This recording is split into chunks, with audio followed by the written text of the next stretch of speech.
This video is made possible by my patrons on Patreon.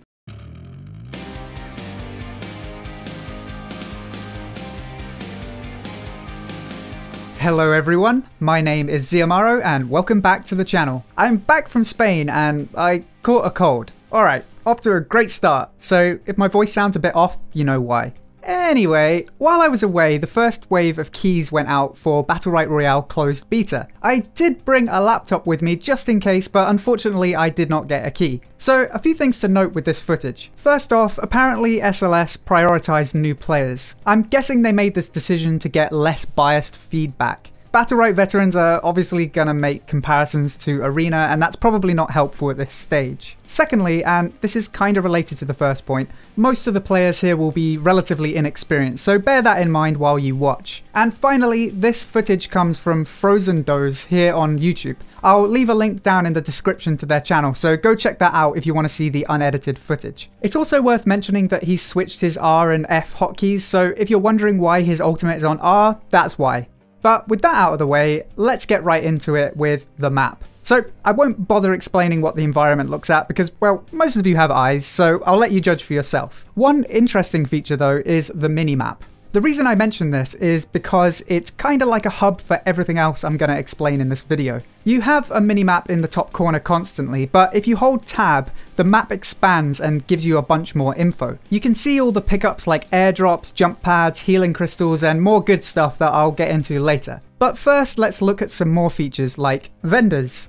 This is an interesting mechanic in the game. One of the items you can pick up while exploring the map is gold, and with that gold you can purchase items from the vendors. These include things like skills and skill upgrades, which I'll explain later. You can also buy consumables like healing potions and invisibility potions, and you can also buy gear. These vendors are scattered all over the map and they each carry different gear, so you can hop from one to another to find what you're looking for if you like. You even start the game with 100 gold plus some optional items to buy. For 60 gold you can pick up an extra starting skill, and it's pretty likely everyone will pick one of these because it's super useful. You can also buy a rock for 20 gold each, or a healing potion for 40 gold. The healing potions are really strong, so most people will probably start with an extra skill and a healing potion. And speaking of skills, let's take a quick look at skill upgrades. These upgrades follow a WoW-like colour scheme. You start with green, next up is blue, then purple, and finally orange. As I said, I didn't personally get to play in this beta, which is unfortunate because I would have loved to have given you more specific details on how this works.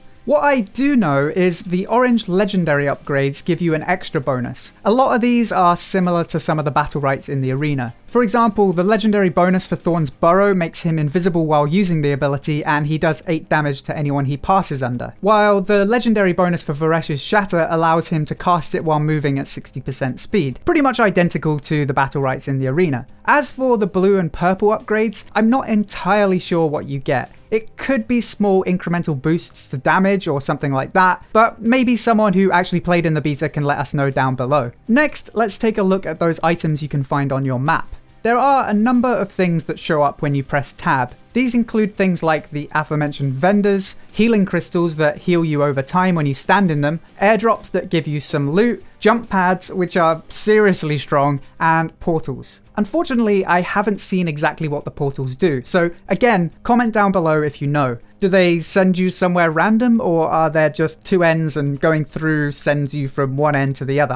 I don't know. So the healing crystals and vendors are fairly self-explanatory. So let's take a look at the other two map items. Airdrops are kinda like an event that happens in intervals. There will be an announcement in game 30 seconds before they spawn, and then a bunch of them spawn. This isn't like other Battle Royale games where you have a plane going overhead and they only drop one crate, so they're a little less dangerous than other Royale games, but there are a lot of them, so there's a lot of loot to be had. The most interesting world items to me though are the jump pads. These things are really freaking strong. They throw you up in the air and it's almost like having a second airdrop. Not only do they give you a really great vantage point while you descend, but it also gives you another chance to in-cap someone as you land. So these things are really strong. Next, let's take a look at a couple of champion changes. So I think this is the reason SLS wanted brand new players to play in the first beta, but I'm just gonna run through a couple of things I noticed about some of the champions. First off, there are no EX abilities, so as far as I can tell, your ultimate is the only thing you're using your energy for. However, some abilities have been removed and replaced with the EX abilities from the arena. For example, Blossom has her purple tree, although it serves a different purpose,